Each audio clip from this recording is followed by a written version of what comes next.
Solar system केवल सूर्य के चारों ओर स्थित प्लैनेट्स, मून और अन्य पार्टिकल का कलेक्शन ही नहीं है। हर प्लैनेट्स अपने एक्सिस पर घूमते रहते हैं। रोटेशन ऑफ अर्थ उस समय की यात्रा है जो अपने एक्सिस पर घूमकर पूरी करती है और अर्थ को अपना एक चक्कर पूरा करने में 23 घंटे 56 मिनट का समय लगता है। पृथ्वी के एक्सिस पर पृथ्वी का घूमना दिन और रात का कारण बनता है। जैसे जैसे पृथ्वी घूमती है तो पृथ्वी का एक हिस्सा ही सूर्य की तरफ होता है और सूर्य का प्रकाश पृथ्वी पर पड़ने के कारण ही पृथ्वी के एक हिस्से पर दिन होता है और एक हिस्से पर रात होती है। जब हम पृथ्वी के नॉर्थ पोल की तरफ देखते हैं तो पृथ्वी हमें पश्चिम से पूर्व दिशा में काउंटर क्लॉकवाइज घूमती हुई दिखाई देती है। इसे प्रोग्रेड रोटेशन भी कहते हैं। इसी के कारण हमें सूर्य को हर दिन पूर्व दिशा से उगता और पश्चिम दिशा में छिपता देखते हैं।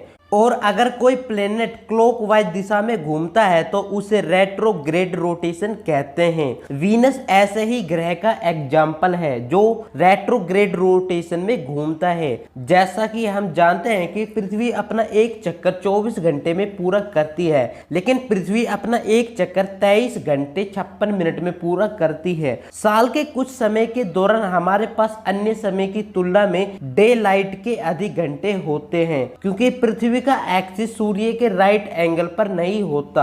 ये 23.5 डिग्री के एंगल पर झुकी हुई है। सूर्य को आकाश में उसी जगह पर आने में जितना समय लगता है उसे सौर दिन कहा जाता है। पृथ्वी अपने एक्सिस पर घूमने के अलावा सूर्य के चारों ओर एक पथ में यात्रा करती है जिसे हम ऑर्बिट कहते हैं। अपने ऑर्बिट के साथ सूर्य के चारों ओर की गति को रोटेशन कहा जाता है। सूर्य के चारों ओर एक यात्रा के लिए जितना समय लगता है उसे रोटेशन टाइम कहते हैं। हमारे सोलर सिस्टम में जितने भी ग्रह या इस ब्रह्मांड में जितने भी ग्रह हैं ये सब छोटे छोटे पार्टिकल से ही बने हैं जो कि धूल कण के बादल है और इन्हें नेबुला कहते हैं। जब हमारे सूर्य का निर्माण होना शुरू हुआ तब कुछ धूल और गैस के बादल आपस में ग्रेविटेशनली कोलैप्स हुए जिससे एक जलते हुए गोले का निर्माण हुआ जिसे हम सूर्य कहते हैं। और इसी सूर्य के चारों ओर बचे हुए कुछ धूल कण चक्कर लगा रहे थे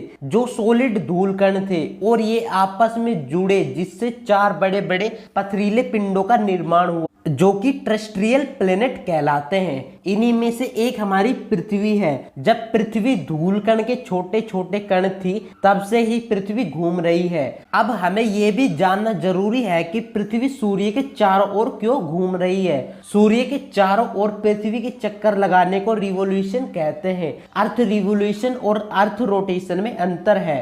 पृथ्वी जब अपने एक्सिस पर घूमती है तब एक दिन का समय बीतता है, इसे अर्थ रोटेशन कहते हैं। और जब पृथ्वी सूर्य के चारों ओर चक्कर काट लेती है तब 365 दिन बीतते हैं, इसे अर्थ रिवोल्यूशन कहते हैं। पृथ्वी का सूर्य के चारों तरफ चक्कर लगाने का कारण यह है कि सूर्य का पृथ्वी के ऑर्बिट में अपनी ग्रेविटी को लगाना। जिस प्रकार चंद्रमा पृथ्वी की ग्रेविटी के कारण पृथ्वी का चक्कर लगाता है उसी प्रकार पृथ्वी सूर्य का चक्कर लगाती है। और इसी तरह सोलर सिस्टम के सारे ग्रह सूर्य की ग्रेविटी के कारण ही सूर्य के चारों ओर चक्कर काटते रहते हैं। तो दोस्तों अगर आपको ये जानकारी अच्छी लगी हो तो वीडियो को लाइक करें, चैनल को सब्सक्राइब करें और बेल आइकन को प्रेस जरूर करें। तो चलिए दोस्तों मिलते हैं एक और नई वीडियो।